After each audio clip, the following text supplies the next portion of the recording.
దేవుణ్ణి మొక్కడం అంటే తప్పుల్ని క్షమించడానికి దేవుడి దగ్గరికి వెళ్తారా? అంటే మేము చేసాం, తప్పులు చేసాం స్వామి మమ్మల్ని క్షమించండని దేవుడి దగ్గరికెళ్తారా? లేకపోతే మనశ్శాంతి కోసం వెళ్తారా? దేవుడి దగ్గరికి ఎందుకు వెళ్తారని మీరు భావిస్తున్నారు ఈ రోజుల్లో ప్రజలు? మాక్సిమం అందరూ స్వార్థంతోనే వెళ్తారు హ్మ్. బేసికల్‌గా. ప్రేమతో ఎళ్ళేవాళ్ళు చాలా తక్కువుంటారు. అది మారాలి. మన దగ్గర అన్‌ఫార్చునేట్‌లీ దేవుడు అంటే కాన్సెప్ట్‌ని అర్థం చేసుకోవాలి. మన పూజా విధానాన్ని, మన హిందూ ధర్మాన్ని అర్థం చేసుకోవాలి. మన సాంప్రదాయాలను గౌరవించాలి. నేనేమంటానంటే దేవుడు అనేవాళ్ళు ఒక ఒక స్నేహితుడిలాగానో, ఒక హ్మ్. బంధువులాగానో మనం చూడాలి. హ్మ్. మనం తప్పులు చేసేసి దేవుడి దగ్గరికెళ్ళి క్షమించమంటే జరగదు. హ్మ్. దేవుడేం క్షమించడు. ఆ కర్మ వదిలిపెట్టదంటారు. కర్మ అనేది సిస్టమ్‌లో పడిపోయిన తర్వాత నువ్వు సారీ చెప్పు, ఇంకోటి దేవుడి చెప్పు, దగ్గరికి వెళ్ళు.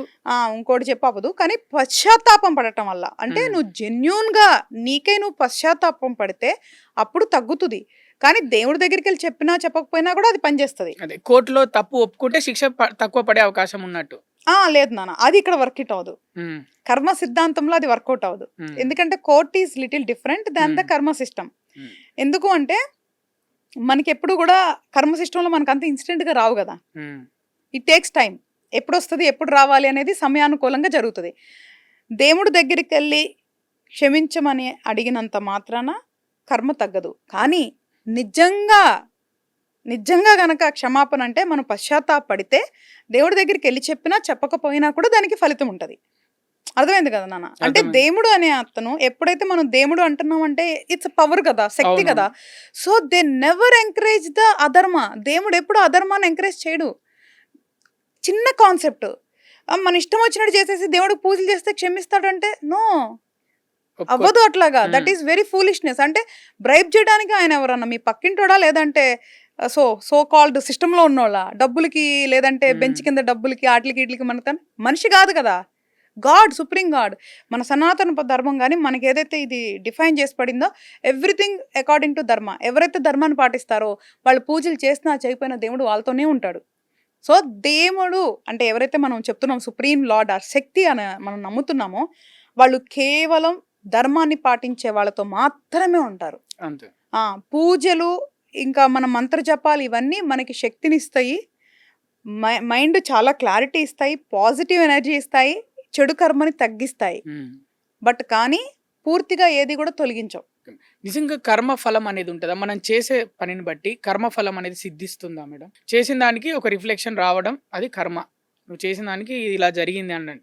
కానీ మంచి చేశాక కూడా అంటే మంచి చేశాక కూడా అతనికి ఒక కర్మ జరిగింది. మంచి ఫలితం. దాంట్లో ఫలితాలొస్తాయా? మంచి చేస్తే నిజంగా వస్తాయా మేడం? వస్తేనన్నా నేనైతే 100% బిలీవ్ చేస్తా. హ్మ్. ఎందుకంటే ఈరోజు ఇక్కడ మీరు మన సాక్షి స్టూడియోలో అడుగుతున్నారనో, లేదో ఎవరినన్నా ప్లీజ్ చేయడానికో నేను ఈ సబ్జెక్ట్ చెప్పట్లేదు. హ్మ్. నేను చిన్నప్పటి నుంచి నేను చూసి, నేను నమ్మి, నేను చదివి, నేను అనుభవించి, నేను చాలా పరిశోధన చేసి, తెలుసుకున్న విషయాలు నలుగురికి పంచుతున్నా. కాబట్టి అంటే ప్రతి ఒక్కళ్ళ అనుభవం వేరే వేరేగా ఉండొచ్చు.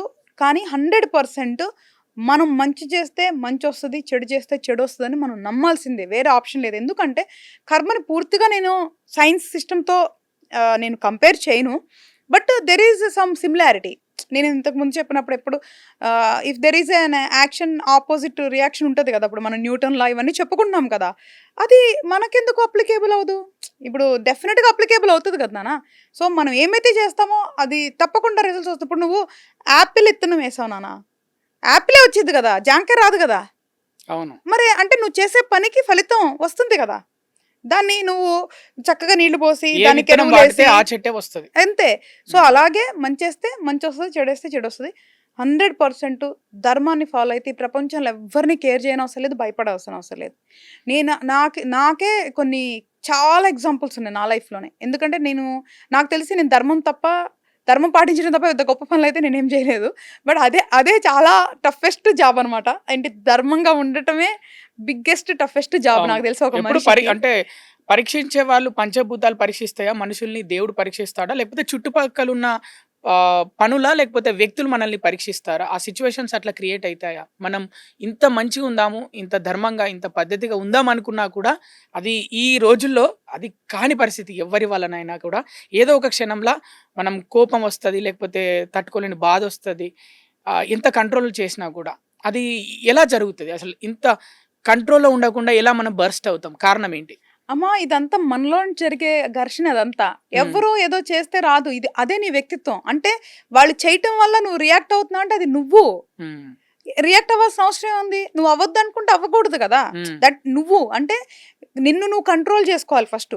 More than anything in this world first మనల్ని మనం జయించాలి. ఉమ్, అప్పుడే మనం మిగతా సిస్టమ్స్‌ని కర్మ అనుకో, ఇంకోటి అనుకో ఏదైనా మనం చేయగలం. ఫస్ట్ మనల్ని మనం జయించాలి. గెలవాలి. ఎట్లా గెలవగలం అంటే బాహ్య ప్రపంచంలో ఉన్న పరిస్థితులు అంతర్గతంగా నీ ప్రపంచాన్ని ఇబ్బంది పెట్టకూడదు. ఇప్పుడు నువ్వు నన్ను దూషించావనుకో, నేను ఇంటికెళ్ళి కూర్చొని అయ్యో నన్ను దూషించాడు బాలా అని చెప్పి నేను బాధపడుతున్నాను అనుకో, అంటే బాహ్యంగా అంతర్గతంగా ఉంది కదా, నువ్వు దూషించావు కదా, సర్లే పాపం బాలా ఏదో కర్మ ఏదో ఉన్నట్లుంది అందుకే దూషించాడు అనుకో, నేను నవ్వుకుంటూ వెళ్ళిపోయి నా పని నేను చేసేసుకున్నాను అనుకో. అదే నేనేం ఆలోచిస్తాను, నేను ఎట్లా రియాక్ట్ అవుతాను అనేది నేను. సో ప్రతి ఒక్కళ్ళు కూడా వ్యక్తిగతంగా సాధన చేయాలి. ఎవ్వరు ఏం చేసినా మనం రియాక్ట్ అవ్వద్దు.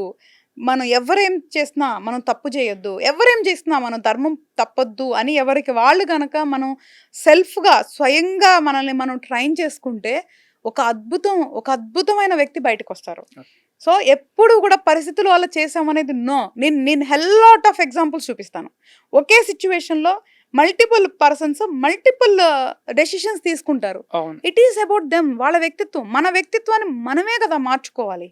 మన వ్యక్తిత్వం మనం మార్చుకోలేనప్పుడు ఈ ప్రపంచంలో ఎవరిని మార్చలేరు. కానీ ఇప్పుడు సిస్టమ్ వేరుంది కదా మేడం. మనం ఉద్యోగం చేసే దగ్గర ఇవన్నీ ఇప్పుడు మీరు మాట్లాడేది ఏంటంటే ఒక కర్మకు సంబంధించిన విషయాలు ఇవన్నీ. బట్ మనం ప్రాక్టికల్ లైఫ్‌లోకి వస్తే ఇది వేరు. మన పైన బాస్‌లు ఉంటారు. లేకపోతే మన కింద వ్యక్తులు ఉంటారు. లేకపోతే మనకెవరో తెలియని వారు మనకు ఎదురు పడుతుంటారు. ఇవన్నీ అనుకోకుండా జరుగుతాయి. ఇవి అప్పటికప్పుడు జరిగే యాక్షన్స్ ఇవన్నీ. వీటిని జయించడం అంటే ఎవరి వల్ల సాధ్యమవుతది మేడం? ఎందుకు అవ్వదు నాన్న? ఏముంటది ప్రాబ్లము? తప్పేముంది? వృత్తి చేస్తున్నాము. అయితే అసలు దానికేముంది? వృత్తి చేస్తున్నావు అంటే ఇప్పుడు నువ్వేం పని చేస్తున్నావో ఒక సంస్థలోకెళ్ళి నీకు న్యాయంగా నీ వృత్తి ధర్మాన్ని పాటించాలి. నేను ఇందాక చెప్పినట్లు మానవ ధర్మాలు ఉంటాయమ్మా. మానవ ధర్మాల్లో వృత్తి ధర్మం కూడా ఒకటి. సో నీ వృత్తి ధర్మం ఏంటి? నువ్వు వెళ్ళి ఎన్ని గంటలైతే నువ్వు పని చేయాలో అన్ని గంటలు నువ్వు న్యాయంగా, ఎవరిని మోసం చేయకుండా, ఎవరిని కుళ్ళు పాలిటిక్స్ చేయకుండా, నువ్వు గౌరవించి నీ బాస్ని ఒక గాడ్ ఫాదర్ లాగా ట్రీట్ చేసి, కంపెనీని ఒక తల్లిలాగా భావించి నువ్వు పని చేయి. ఏ సమస్యలు వస్తాయి నీకు?